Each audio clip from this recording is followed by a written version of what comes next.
Welcome back, geeks, nerds, and people who still live at their parents' houses. Well, listen, everybody's stuck in their houses right now. I'm your returning host, Lakin22, and to rejuvenate my channel, we're going to do another ranking video, since I have not done one for over, I don't know, 8-9 months. Yeah, it's been a long time. We're going to do like a redo of one of my first videos. Now, you're probably thinking, why am I going to do a redo instead of just do something new? Well, since we've been stuck in lockdown since mid-March, I've had the opportunities and the time to go over the films that I've always wanted to go through, and I went through the film franchises that I've already gone over 1,000,000 times, just to have another watch and decide where they should really be on my decisions. And that's what we're going to do today.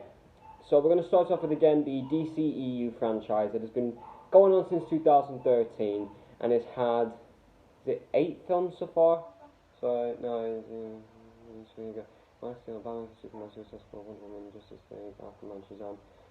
yeah, 8 movies so far, with a 9th one coming out possibly this October, but knowing the COVID-19 situation, it might get pushed back to 2021, which, if COVID-19's gone by then, it's going to be one heck of a year for cinemas, since the amount of movies have been pushed back, and with such anticipated movies coming out like Tenet, that's been delayed indefinitely, and you've also got Venom, Let There Be Carnage, you've got The Eternals, you've got Morbius, you've got The Batman coming. There's a lot of good movies coming out next year. And this franchise, the DCEU, has been like a staple of controversy for the last 7 years, because it's probably had more misses than it's had hits. Like, they've not been terrible hits, they've just sort of been very mixed.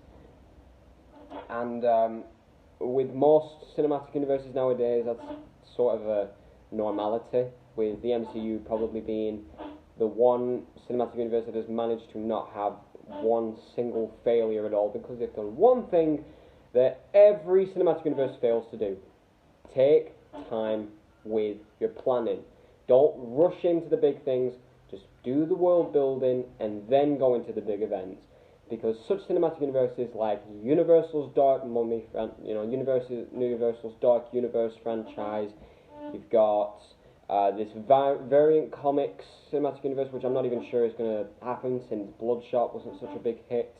You've had Power Rangers universe that was supposed to happen, but again, the film was such a big flop. You've had a lot of cinematic universes that were supposed to happen, but they never did, because the first films always did terrible. But this one did good enough for it to keep continuing. And I'll be honest with you, the majority of these films I actually adore. It's like 2 or 3 that I either don't like or I was very mixed about. So why don't we just stop with the jibber jabber and let's just get right into the ranking. And before we get started, again, this is strictly opinion based. This isn't supposed to be like, this is your definitive choice. What I say is what you think. This is just strictly what I thought about when I watched these films, both as a source of entertainment and as a source of artistic filmmaking. So let's keep it, very relaxed. Just hear everyone out, and let's get right into the video. In last place is Suicide Squad from 2016. Yeah, I think we can all agree that this is definitely the lowest entry point into the DCEU. Now, this isn't a terrible movie, because, to be honest with you, I really enjoy Suicide Squad. I thought that it was a fun superhero movie. Well, it's technically not superheroes, it's like anti-heroes. But yeah, I thought it was fun to watch. And the hype that was building around this film was actually quite big. Like, the marketing campaign was all over the place with this movie. Like, there was TV spots, there was trailers everywhere, and there was sales for the soundtrack being big. There was a lot of hype for this film, especially with my friends in school. There was a lot of hype for this film, and when we watched it, it was not really the big hit everybody was expecting. The problems of this film was that they tried to do like a Guardians of the Galaxy sort of thing, but it wasn't done well because that trailer that came out, if you remember, the first trailer for this film, it viewed the film as very dark and edgy, and as you know, this is supposed to be the David Ayer cut, which is actually getting a release soon on HBO Max, exactly like Justice League with Zack Snyder's Justice League, which I'm actually really looking forward to. But ever since they edited the next trailer, like they do with a Marvel trailer, like they got Queen playing over, they got fast editing, they got brighter colours, they loved that idea so much they decided to reshoot the entire movie to be like that. And you can clearly see it in the final product. I'd probably class these as the most expensive reshoots of all time, because they changed the entire tone of the movie to fit like a Marvel movie, and it just didn't work. Because, like, my God, because, okay, the characters were written extremely thin. No, I mean, there were some characters that I did like obviously Margot Robbie's Harley Quinn, Will Smith's Deadshot, and Jay Hernandez's Diablo. They were the characters I sort of was invested in the most because they had human sides, and you did feel a slight bit of sympathy towards them, even though they're still villains. The plot was very convoluted. Like, the first 20 minutes is literally just three people in a restaurant talking exposition about the characters. And while for some people they might like that sort of an introduction, most people don't want exposition dumped on them like homework assignments. It's not enjoyable. Also, the tone of the movie is extremely mixed, and it's like it switches from one thing to the next. It's so disjointed. The pacing of this movie is extremely slow. It takes so long to get to the stuff we want to see. It's just a mess, this movie. It's an enjoyable mess because Margot Robbie's performance as Harley Quinn is officially the standout of this movie. Honest to God, she is perfect for the role. And the makeup effects, I'm not surprised that they actually won an Academy Award for the makeup effects in these films, because the makeup was absolutely splendid. It was absolutely amazing, especially on Killer Croc. Props to the guy who played him. That makeup probably wasn't comfortable, but it was absolutely fantastic. And probably the biggest problem everybody goes for in this film is obviously Jared Leto as the Joker. Now, David Ayer said in his cut of the movie he does a better job because there's more of him in it. But from what I watched of him, where he got the odd 15 minutes in the film, he's not a good Joker. I mean, props to Jared Leto. I've seen him in other films. He's a really good actor. But this just doesn't suit him. It's not his role. And he sort of ruined the Joker character in this film. So the final blow is, this is a mess, but it's an enjoyable mess. You know, for people who want to see a mess of a superhero movie, they should probably go to this movie. So that's Suicide Squad. Let's move on to the next film. Next up is Birds of Prey and the Fantabulous Emancipation of One Harley Quinn.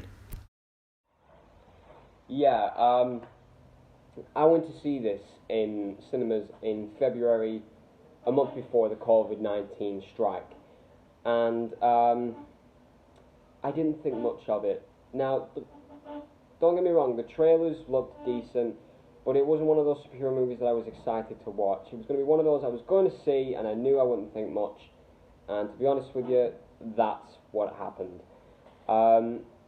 Let's get to the good things. Okay, the performances in these films, especially by, obviously, Margot Robbie as Harley Quinn and Ewan McGregor as Black Mask, they are the standouts of this film. They're so enjoyable to watch. They revel in the characters they play, and they make the film that more fun. And also, I feel like the visual style in this film is actually quite creative, especially like when they get to places like the amusement park. The visual style is so unique. I think it actually suits the style of the movie. I also think that the branch of humour and the sort of style they were going for actually worked really well with the humour that they were written into the screenplay.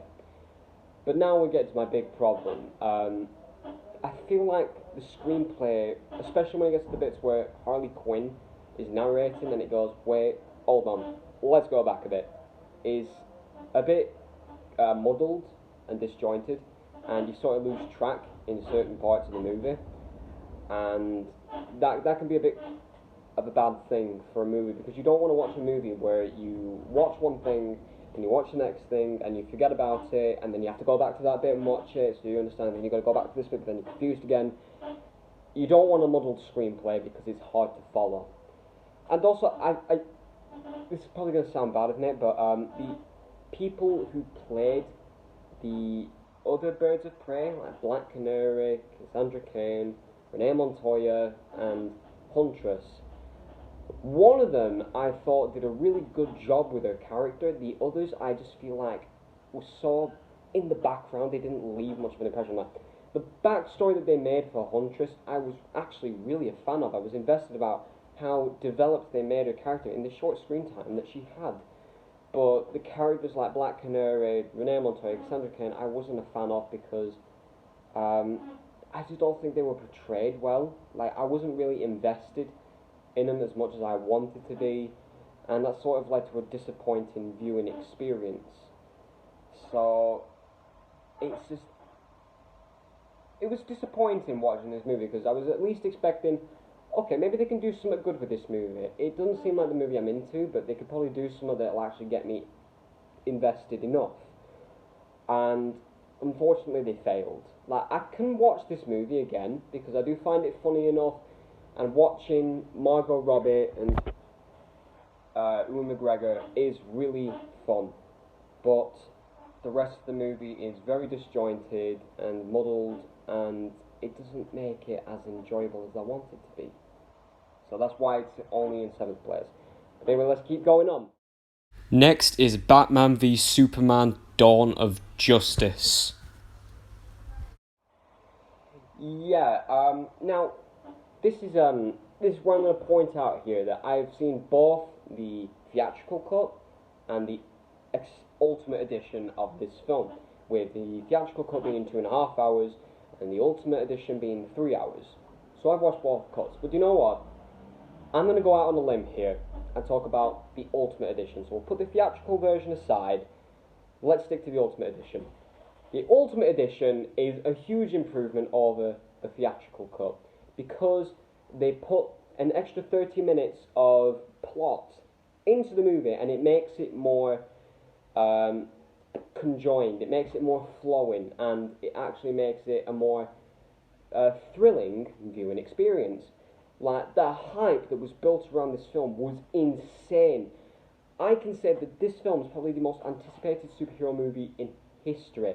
I'm talking more anticipated than Avengers Infinity War, Avengers Endgame. The hype around this movie was absolutely crazy. And when people watched it, it made over $800 million, but because it wanted to reach the $1 billion mark, and it didn't, it was considered a box office failure. Which, considering it made $800 million, that's sort of crazy. But when I had the chance to watch the Ultimate Edition, I had a second viewing experience that actually made it more enjoyable, because I remember watching the theatrical cut and I fell asleep during the film because it bored me that much. The Ultimate Edition was actually really, really thrilling. Like, we had more action sequences, we had more time with Clark Kent, we had more time with Bruce Wayne, we had more time to see Lex Luthor's plan actually come into place. Like, we saw a bit more detail, and it actually made it a teeny little bit better, not completely better, but just a little bit. And the extended time made the film more coherent, and that is actually really fantastic. So my pros about this film is that the action sequences are absolutely fantastic, especially the Batman warehouse takedown. That is probably the best action sequence I've ever seen Batman in. Like, that is what I wanted to see. And I think the performances of the characters as well were really fantastic, especially by Henry Cavill, who I see as the perfect Superman. Sorry, Christopher Reeve, I love you, and I think you are one of the best Superman performers. I just think Henry Cavill suits the role better. Gal Gadot as Wonder Woman is spot on, and Ben Affleck as Batman actually surprised me. When I heard Ben Affleck was going to be Batman, I was a bit mixed, because ever since watching him in Daredevil, I thought, oh god, not him, I don't want him in a superhero movie. But he actually surprised me with his performance. He actually suits the role pretty decently for a middle-aged Bruce Wayne. And I feel like, the visual style of this film, because since it's Zack Snyder and his films are always visually gorgeous, it was done absolutely fantastic in this film. The cinematography, the lighting, all of it was absolutely amazing. But now we have to get to the cons, and unfortunately, there's still a lot, even for the Ultimate Edition. Jesse Eisenberg's performance as Lex Luthor is just terrible. I mean, it's a shame really, because I think Jesse Eisenberg is a really good actor. I've seen him in other movies like The Social Network and Zombieland, and I've really enjoyed him in these films. But watching him in this film was a bit of a downer, because he just does not suit the Lex Luthor character. If they got someone like Bryan Cranston to play Lex Luthor, that would have been perfect. Also, the portrayal of Doomsday was terrible. Like, if they're taking plot points out of Superman 4 for Doomsday in this movie, that's not a good sign. The script, again, was still a bit disjointed. The pacing was, again, quite slow. And it still wasn't coherent. It was still quite convoluted, even though with the extra 30 minutes. But I can go out on a limb here and say that the Ultimate Edition is the superior cut to the theatrical cut. So let's just forget that never existed. Let's just stick to the Ultimate Edition. So that's Batman v Superman. Let's move on to our next one. In 5th place is Justice League from 2017. Yeah, this is probably the most controversial DCEU movie out there, because again, the build-up for this film was actually quite big, and we had a lot of marketing campaigns for it. When it came to the month of November, and I had a debate on what film am I wanting to be better more, Thor Ragnarok or Justice League, and I wanted Justice League to be better, because it's Justice League. And why was I wrong? Now, don't get me wrong, I still enjoy this movie for what it is, and since we're getting Zack Snyder's Justice League next year on HBO Max, I am really looking forward to watch that, but I have no idea if they're going to portray it as a 4-hour-long movie or a 6-hour miniseries. We'll just have to see. But this film, as much as I just cannot look over the cons of this movie. Why don't we go over the good stuff first? Zack Snyder was directing this film, but since his daughter committed suicide, which I pay my respects to, Zack Snyder had to leave the studio to go through his family tragedy, and then they let one of the screenwriters, Joss Whedon, who we know for directing the first 2 Avengers movies and hit TV series Firefly, went on to do post-production and do a few reshoots and some rewrites as well. And you can tell that this is 2 different styles of 2 different directors. Like, on one bit you've got the gorgeous visual style and gritty nature of Zack Snyder, and then on some bits you've got the quippy one-liners and bright colours of Joss Whedon. Now, while I like both of these styles, when they're mixed together, they do not go well. No, it's like trying to make a trifle, but like on Friends, when they put meat and bananas in them, it's not going to be good. So it's going to be quite disgusting. And this is like a good point. And again, the screenplay, because they did rewrites, was very disjointed. The tonal difference is quite confusing, but I like the lighter nature of the tone, which I enjoyed.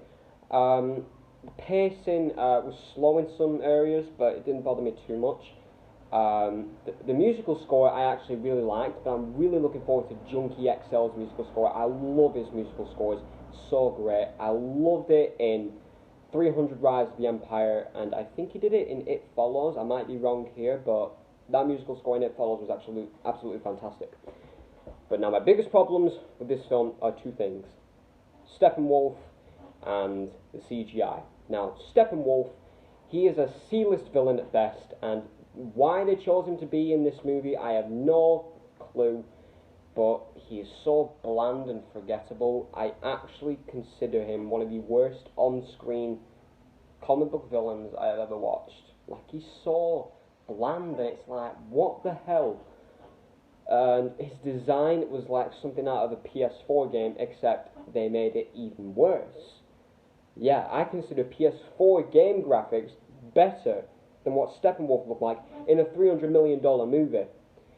And of course, CGI in this film was really crap, especially around Superman's mouth, because as we all know, he was still under contract with Mission Impossible Fallout, and he wasn't allowed to shave off his facial hair, so they had to cover it with CGI. And we're considering a $300 million camera did a crap job covering his mouth.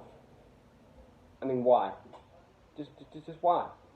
I've seen a video where a $10 camera and an editor did a much better job hiding his mustache than a $300 million budget movie. That's crap. But the pros in this film are, I enjoyed the performances, especially by Gal Gadot, Jason Momoa, and Ezra Miller. They were really good in this film, and also the action sequences in this film were really, really good and enjoyable. The lighter tone of the nature of this film was actually, again, really welcoming, since apart from Wonder Woman, the tone was very gritty and it got less enjoyable. But all in all, this film is a jumbled mess, and let's just hope Zack Snyder's Justice League can give us a better viewing experience. So let's move on to our next film. In fourth place is Wonder Woman from 2017. Now this film, it's a good one. Wonder Woman is probably one of the best DC films ever made, and I really respect that this is probably the first female-led superhero movie that actually is good, because we had Supergirl the movie, we had Catwoman, we had Elektra, and they were all really crap. What I don't get is that we got an Elektra movie in 2005, years before we ever got a Wonder Woman movie in 2017. I still don't get that. But this film is a masterpiece of superhero genre, because the writing is superb, the direction is extremely faithful to the New 52 2011 Wonder Woman Blood storyline. It's a timeless representation of what Wonder Woman is. She's a clean, proud superhero who is a great role model, because if you think about it, none of the other heroes in this franchise are great role models before the Wonder Woman movie. If you think about it, because in Man of Steel, Superman, yeah, he's a good superhero, but if you saw the end fight scene, then yeah, you'd understand. Batman literally branded the people he arrested with the burning bat symbol, and then there's the Suicide Squad. But Wonder Woman is one of those superheroes like Spider-Man or Iron Man or Captain America you can look up to and feel like they're a brilliant role model, because they have good emotional depth in their story. Also, the visual effects were really good, the action sequences were fast-paced, the character development was absolutely splendid. But of course there's always cons, because you know, that's just it with films. You know, you'll never watch a movie and not have a con. My cons with this film are two things. I felt like the final climax, well, it was really entertaining, but it was a bit rushed. Like, you know, we needed a bit more action in, yada yada yada. We needed it to be big and grand. It's a superhero movie. I just felt like there wasn't enough build-up for it, and of course, the villain. Now, the guy who plays Ares, I like the actor. I've seen him in Harry Potter. I think he's a really good actor. I think he did alright with what he was given, but the portrayal of Ares, the god of war, is a stubby, old, posh British guy who's not even threatening at all, and we're supposed to be threatened by the god of war. And his motives I don't understand, because to me it makes one point, but they try to make another point out of it, but it doesn't make sense.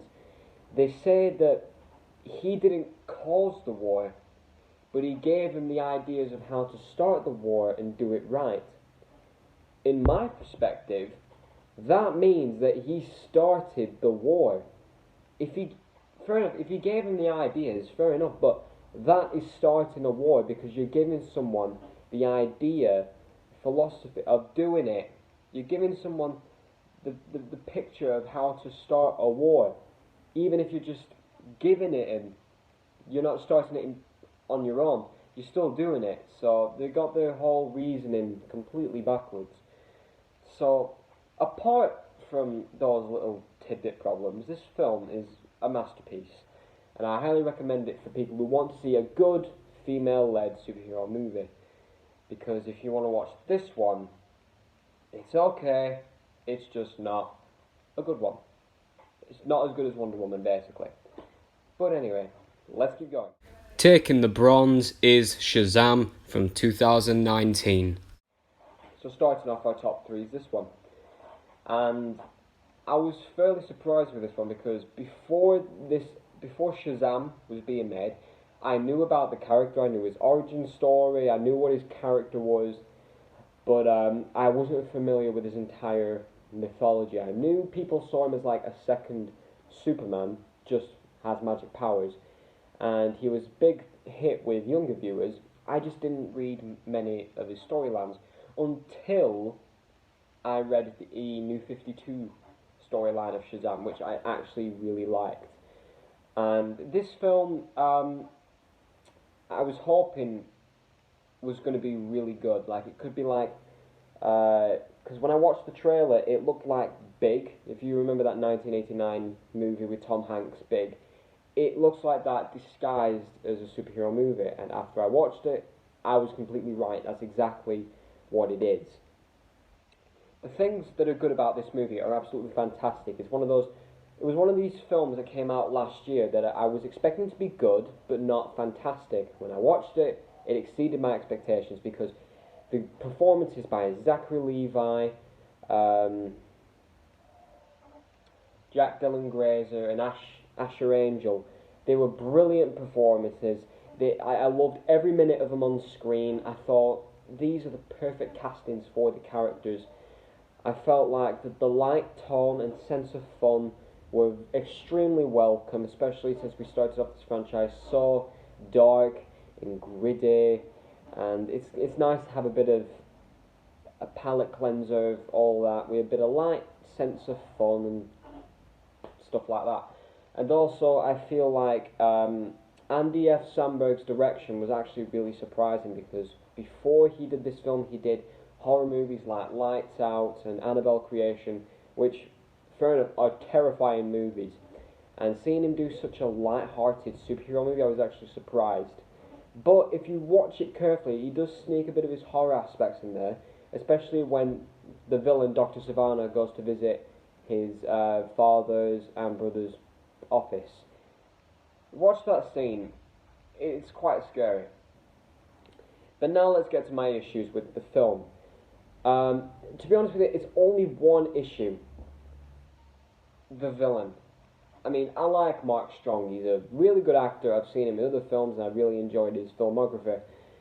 But I think they were going somewhere really good with his character, but then they sort of dropped it out on the last minute, because in the opening, you sort of sympathise with him, because it's like he was told that he was not worthy and he had to spend the rest of his life realising that being told that he's not worthy, that destroys a kid. So you kind of sympathise with it as well. And he's got an abusive dad and an abusive brother who always take the piss out of him. You can sympathise with him. They actually made him quite three-dimensional. But as soon as he gets his powers, he detracts to a one-dimensional villain who has the 7 deadly sins in him, and he sort of just becomes, your bland villain who wants the ultimate power. And it's like, they had the opportunity to do something really well with this character, like do like a Killmonger or something like that, but no, they ended up doing like a Malekith sort of thing, where if you didn't watch the film enough, you'd forget him instantly. So that was a real shame. But apart from that, this film, again, is a masterpiece.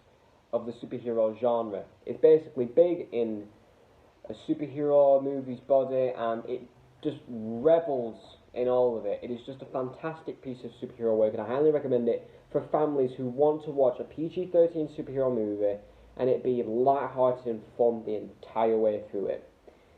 Now, let's move on to our next film. Our runner-up is Aquaman.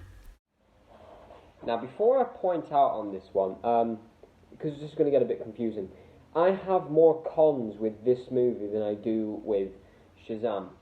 But I did enjoy this one more than I did Shazam. So that's why it's in second place. I might have more problems with it, but I enjoyed it more than Shazam. So, just to stop the confusion there, then that's why it's in second place. So this film, I remember Aquaman being this highly underrated superhero, and everyone classed him as a joke because he talks to fish in his goofy looking uniform with the orange scales and the green leather pants.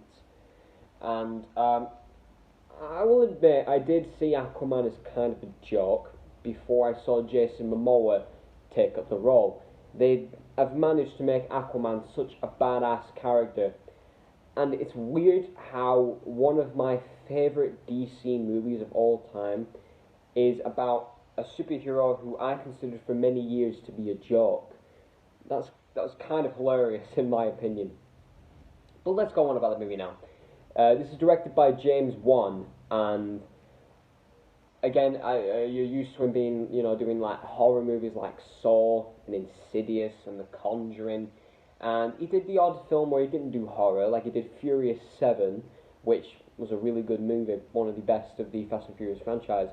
When I heard him doing this film and I saw the trailers and the advertising, I was thinking, wow, this could actually be a really good movie. And you know what? That's exactly what it was. I was blown away by the scale and the scope of the entire movie. The cinematography and the visuals are visually gorgeous. The action sequences are so gargantuous and grand. The performances by Jason Momoa, Amber Heard, Patrick Wilson, Nicole Kidman, they're all brilliant performances. That third act is absolutely amazing. The humour in this film is actually quite good. The musical score is good. There's a lot of good stuff about this film, but the cons are really big ones. Now, the plot. I was able to follow the plot fine, but when I read reviews on other people who watched it, and I even spoke to friends who watched it, they said that they thought that the plot was kind of convoluted and confusing. And when I had the chance to go through the movie and carefully listen to the plot, I understood it perfectly fine, but I'm not saying I didn't get what they meant. There are some bits where it's like kind of hard to follow, and there's some bits that don't make sense, and I get that part. The second issue is the runtime. Now, this movie didn't go slow for me. There was not 1 minute of this film where I felt bored or I looked at my watch. I was visually watching the film and having a blast.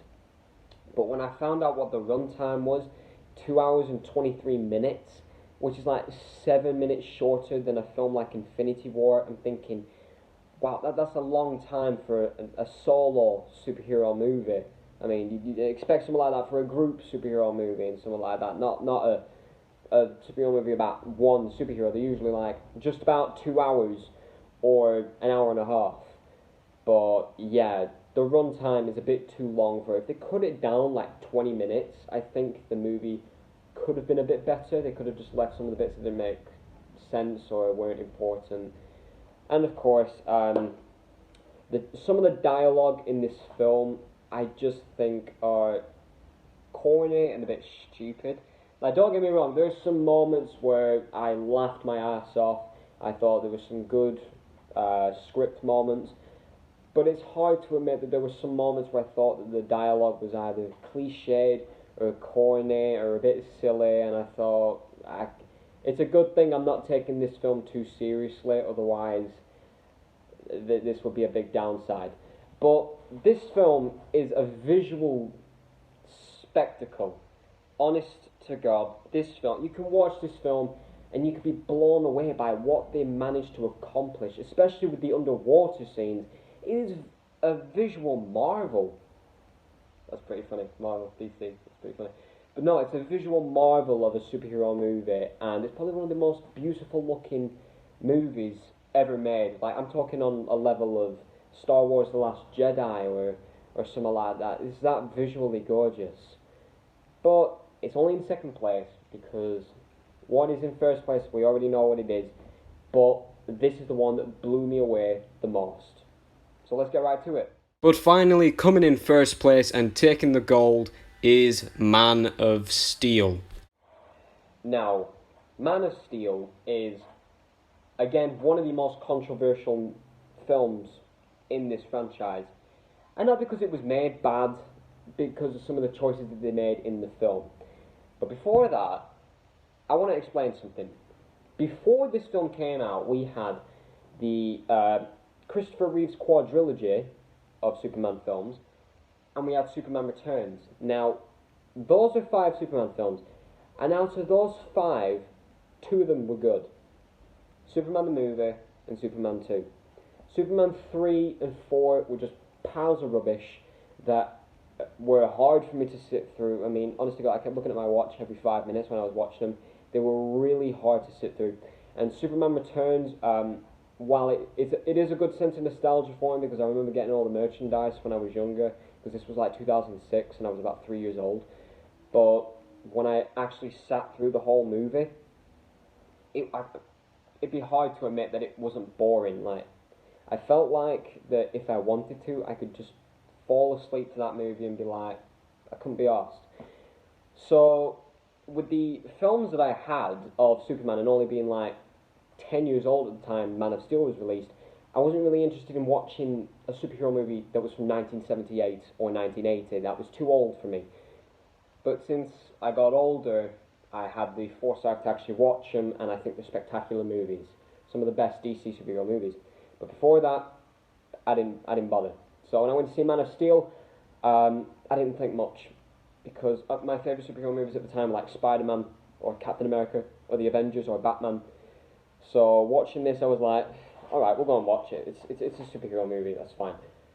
I was blown away by this movie. I mean, Zack Snyder, he may be a controversial director, and some of his films are controversial, but this film I consider his masterpiece of superhero movies, because the visual style, the action sequences, the performances, the grand scale, it was insane. This film was absolutely insane. I loved every second of it. And when I saw Henry Cavill in the Superman costume, I saw the Superman I read in the comic books come to life. And it was amazing. The action sequences were so amazing and just adrenaline fueled. It was hard not to take my eyes off the screen, because I actually saw a Superman movie where I saw him punch someone in the face, and I loved it. The visual style that was created for it was amazing, and the performances by Henry Cavill, Michael Shannon, Russell Crowe, all amazing. But of course, we always have cons with these films, but we need to go into detail with these ones because it's actually an important talking point for me. The first one being the obvious Jesus symbolism. Now, I'm a Catholic, right, so I obviously believe in Christ, but I'm not a fanatic about it. When there's a character in a movie being pushed into the Jesus symbolism too much, it goes right through me, because it's like, alright, we get the point. If there's supposed to be like some sort of Messiah, that's fine. Don't bludgeon it into our heads. It's sort of like with the Matrix, with Neo. It's a bit annoying, really, when they write so much religious fanatics into it. My second problem is there's a lot of plot holes. Now, okay, I understood the plot fine, but there were a lot of bits where they didn't make sense, especially with Zod's plan, where he says he needs to destroy Earth from the core so we can create a new Krypton. Why can't he just put the Kryptonians onto Earth and leave it at that? Because the Kryptonians, if they're born onto Earth, they're going to be superpowered anyway. They can live with the humans, fine. They don't need to destroy the Earth to survive. And if you're wanting Superman to help you, why show him the death and destruction you're going to cause? It's stupid. And then this one is mixed for me, because I do think it went too far at first, but then the more I thought about it, it had a deeper meaning to it. The scene where Superman breaks Zod's neck. Now, a lot of people hate this about this movie. This is why it's probably very divided. But if you think about it, he had no other way. Zod put him in a position where it was either you kill him or he kills people. And because he grew up with these species, he developed connections to them. So he had to take that choice. Save the people who he loved protecting, or destroy the final remnant of his species. And he chose that, but he had to kill him. And he knows now, after that, he can never cross that line again. It's like a lesson for him not to take that final step into becoming an evil person. So in a way, it's him learning that he needs to think of other routes instead of killing. So it was a good lesson. And also with the final battle and Metropolis's destruction, he's inexperienced at this point. This is his first time being the proper Superman. It's not like he's been doing this for years. He's an inexperienced young superhero. He's going to cause destruction because this is his first time doing it. He has no idea what to do correctly. So let's cut him some slack, right? If I put on a costume and I get all these big powers and I'm fighting some other superpowered person in a city, I'm not going to instantly think, right, okay, I'll avoid that, I have to get him out. I've tried to get him out, but because I've not done it before, it's going to be hard for me to do. It's not like you go into a job and you just go, yeah, I know it instantly. It takes ages for you to get it absolutely spot on. And for Superman, it's no exception. So, cut him slack. So, I see Man of Steel as the best DCEU movie because it redefined a superhero who, before, I considered his movies boring. So, I really thank Zack Snyder for that. And I also wish him luck on the release of his Snyder cut of Justice League, because I know he got a lot of crap for what he did with Batman v Superman, but come on, he wants to get his own story out, let him get his own story out, and now that he is, I'm going to watch it, and I bet you I'll enjoy it. And also for David Ayer, we is a cut of Suicide Squad, let him release that, I'm sure it'll be great. We'll see that gritty, dark, atmospheric style that he originally put into Suicide Squad. So that's it of my DCEU ranking. Thank you so much for watching. I really hope you enjoyed the video. And don't forget to comment down and subscribe to my channel. I really need more subscribers. And if you want, comment down below what other rankings you want me to do. Literally anything. I don't mind. You could put down what you want me to rank next, and I will rank it for you, and then we can do that for our next video. And thank you very much for watching this video. It's been really fun doing this again. I mean, I can't believe that it's been since last November since I've done a video, and it feels really, really nice doing this again. And I really want to thank you all for taking the time to watch my videos. So stay tuned for next time. I'm Lakin22.